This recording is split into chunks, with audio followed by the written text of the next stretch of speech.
Today we're going to talk about the best kept secret from our ancestors, and that is milling our own grains. This lost skill, this lost art can make all your favorite baked goods more nutrient dense, more delicious, more filling without much extra effort. So I'm going to be taking y'all through some of the delicious foods we've been making with our freshly milled flour.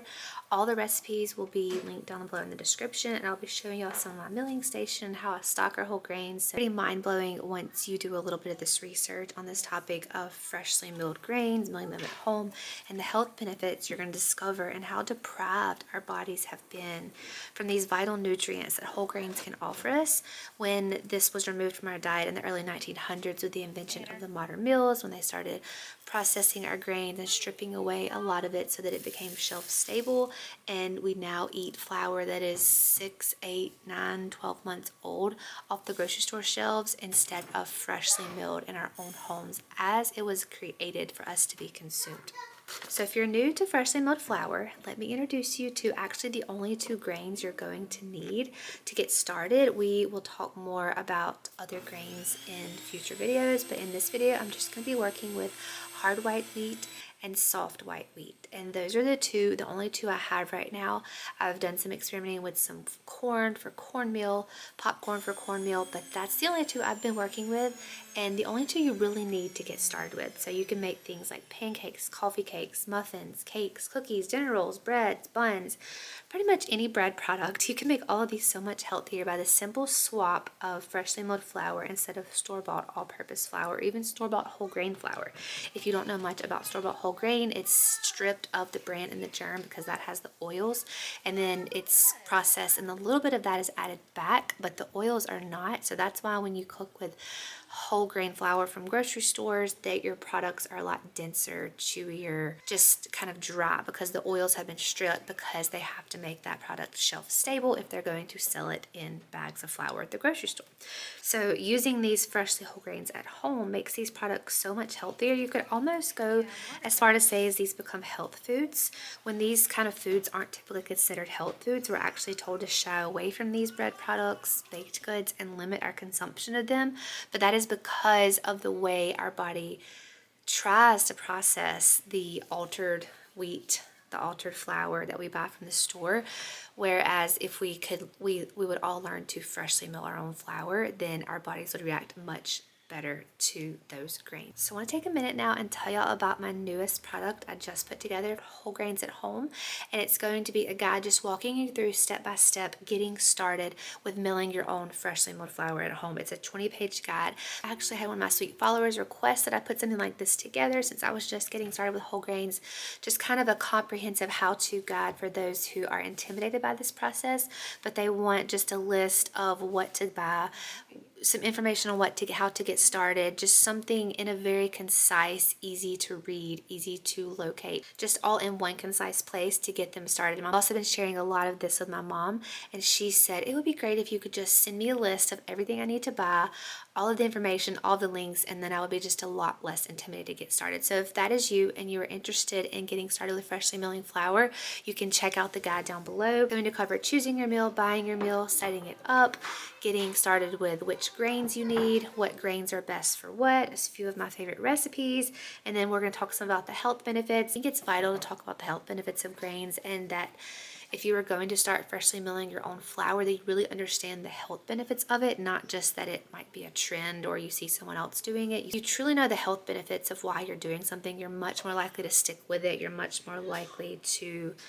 continue on even if it takes 1 or 2 extra steps. But honestly, freshly milling your own flour is not any extra effort, in my opinion, than pulling a flour out of the pantry and stocking my flour bowl. I mean, it takes maybe an extra step to walk across the kitchen to go to my milling station. We'll talk about the milling station in the guide, so if you're interested in that, it's going to be linked down below. I'm really excited about this product. I've been working on the last month or so as I have been learning to freshly mill flour. It's just all of the questions that I personally had when I was getting started, and I was just sourcing different blogs and websites and podcasts. This is just all that information concisely put together in one 20-page guide. So if you're interested in that, it'll be linked down below. and I'm really excited to share that with you guys. So we'll talk a little bit about the health benefits here. Grains are loaded with nutrients. They're actually the most nutrient-dense, shelf-stable food we could ever consume. They're loaded with things such as vitamin E, B vitamins, copper, zinc, magnesium, and they have carbs, fats, and proteins. But there is a time sensitivity to all of this. So flour starts from grains. When you grind those grains, they turn into flour, but with the process of oxidation, meaning oxygen touches them, just like when we cut open an apple or a banana, after some time, those things will start to brown. That is the oxidation process. It's the same process with flour. You just can't see it as much because you don't see the color change. But within the first day of milling that flour, about 45% of those nutrients that we just mentioned are lost. And within 3 days, about 90% of that is lost. So when you're buying store-bought flour, literally it is void of all nutrients by the time you are getting it off the shelf and taking it home, because it has probably been months since it has been milled. So when we are milling it at home, it is important to kind of be aware of that time sensitivity. I mean, you don't have to mill your grains and immediately rush over and mix up your batter, as although I was doing that when I first started milling my grains. I would mill it and then immediately get it put together and get it to bake, because that's actually not necessary. You don't have to like race around your kitchen with the freshly milled flour.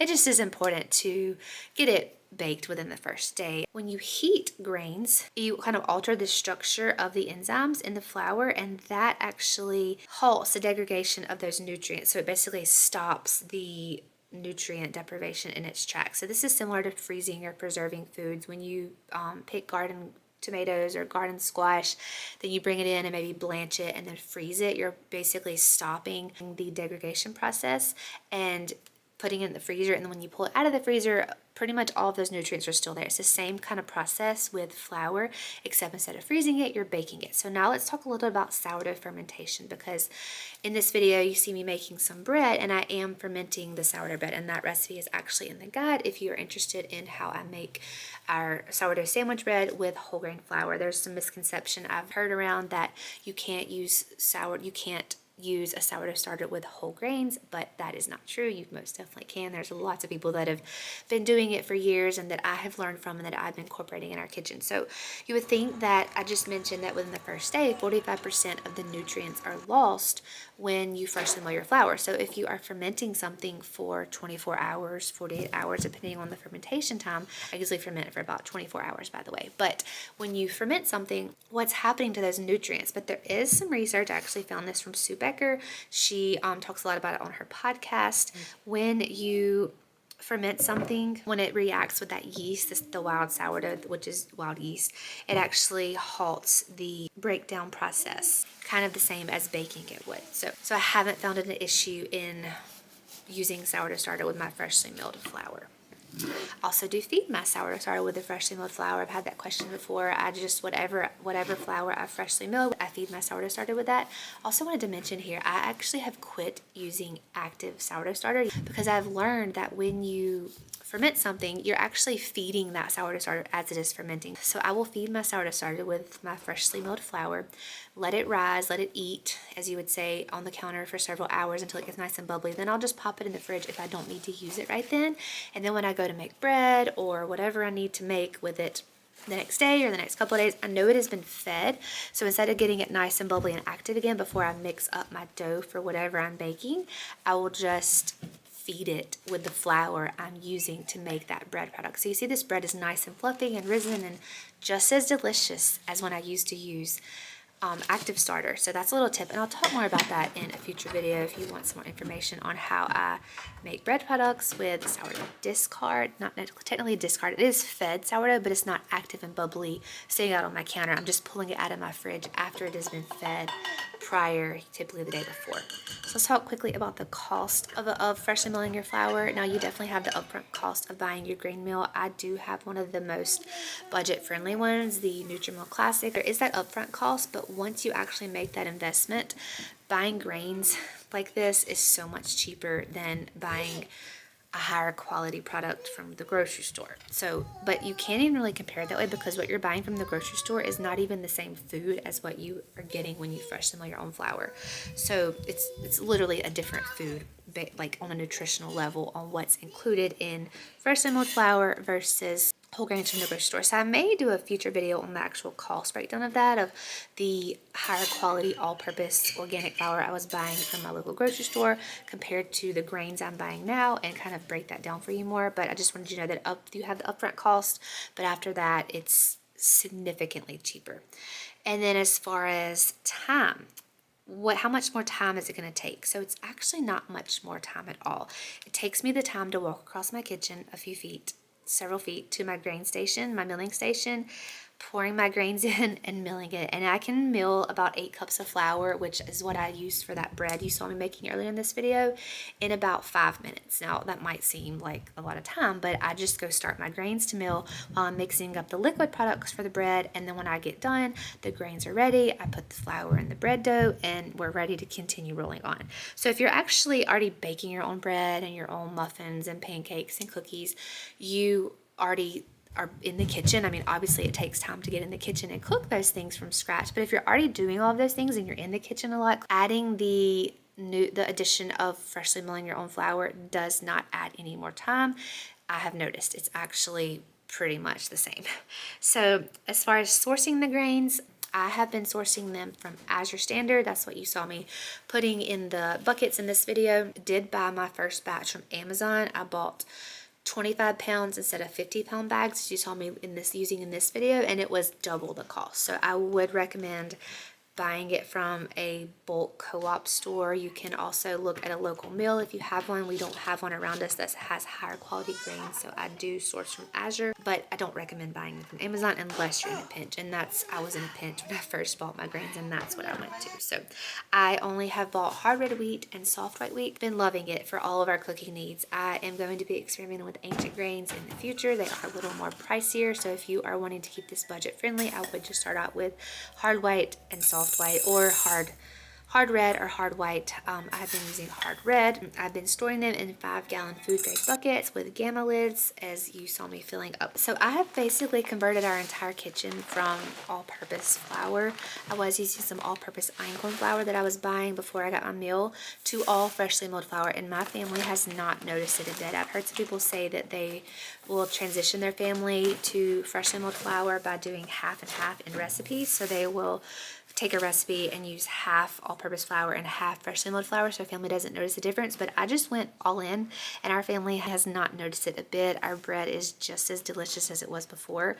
So I encourage you, if you are looking into this, you're excited about learning to freshly mill your own flour, you're looking to eat a grain meal, that you just go for it. So I just would go for it. And if you are kind of intimidated by it, I was actually intimidated by it and kind of put it off for a while. But if you are kind of been putting it off because it's intimidating, check out the guide below. I break everything down for you all in one location, so you can just get started in freshly milling flour in your kitchen.